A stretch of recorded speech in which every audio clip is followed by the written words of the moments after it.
আজ আমি ছোট্ট সোনামণিদের জন্য পুষ্টিকর নাস্তা সবজি খিচুড়ি রান্না করব। এই জন্য একটি বাটিতে হাফ কাপ পরিমাণ চাল নিয়েছি আর তার চেয়েও কম মুসুরির ডাল নিয়েছি। চালের ডালটা ধুয়ে সাইডে রেখে দিচ্ছি। এবার একটি চুলায় প্যান বসিয়ে নিয়েছি এবং তাতে দিয়ে দিয়েছি সরিষার তেল 2 টেবিল চামচ পরিমাণ।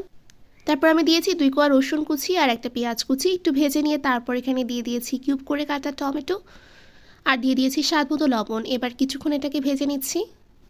এবার দিয়ে দিচ্ছি হাফ চা চামচ পরিমাণ হলুদের গুঁড়ো আর হাফ চা চামচ পরিমাণ ধনিয়া গুঁড়ো। আমি এখানে মরিচের গুঁড়োটা ব্যবহার করব না, যেহেতু আমি ছোটোদের জন্য রান্না করছি। তবে একটু ঝালের জন্য আমি এখানে একটা কাঁচামরিচ মাঝখান দিয়ে চিড়ে দিয়ে দিয়েছি। এবার মশলাটাকে ভালো করে একটু কষিয়ে নিব।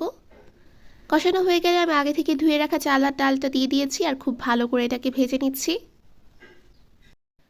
ভাজা হয়ে গেলে আমি একে একে সব সবজিগুলো এখানে অ্যাড করে দিব।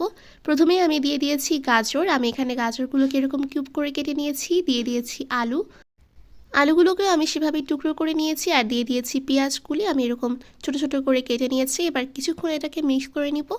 তারপর এখানে আমি দিয়ে দিচ্ছি শিমগুলোকে আমি মাঝখান দিয়ে টুকরো করে নিয়েছি। আবারও এটাকে নেড়ে চেড়ে নিচ্ছি।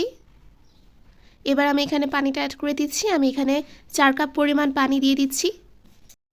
পানিটা আমি একটু বেশি দিলাম, যেহেতু আমি নরম খিচুড়ি রান্না করব। পানিটা দিয়ে তারপর ঢাকনা দিয়ে ঢেকে রেখেছিলাম। যখন ফুটতে শুরু করেছে তখন আমি ঢাকনা ধুয়ে নিয়েছি। এবার আমি বাকি সবজিগুলো অ্যাড করে দিব। এখানে আমি নিয়েছি মিষ্টি কুমড়া আর ফুলকপি, এগুলোকেও আমি এরকম ছোটো ছোটো টুকরো করে কেটে নিয়েছি।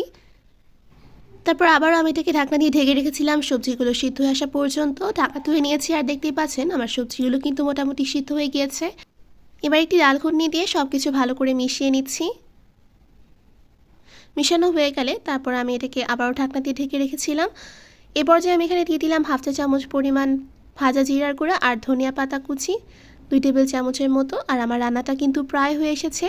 আমি এটাকে খুব ভালো করে একটু মিশিয়ে আবারও 5 মিনিটের জন্য ঢাকনা দিয়ে ঢেকে রাখবো। 5 মিনিট পর আমি ঢাকনা তুলে নিয়েছি আর দেখুন এরই মাঝে কিন্তু আমার সবজি খিচুড়িটা একদম রেডি হয়ে গিয়েছে। এবার একটি সার্ভিং ডিশে সার্ভ করে আপনাদের সাথে শেয়ার করছি। এরই মাঝে তৈরি হয়ে গেল আমার মজাদার পুষ্টিকর সবজি খিচুড়ি। আমার আজকের রেসিপিটি ভালো লাগলে প্লিজ ভিডিওতে লাইক কমেন্ট শেয়ার এবং আমার চ্যানেলটি সাবস্ক্রাইব করে পাশে থাকবেন। আর এটা খেতে কিন্তু অনেক মজার হয়েছিল। আপনারা অবশ্যই বাসায় এভাবে ট্রাই করে দেখবেন। এই খিচুড়িটা কিন্তু বাচ্চারা খুবই মজা করে খাবে। আল্লাহ হাফেজ।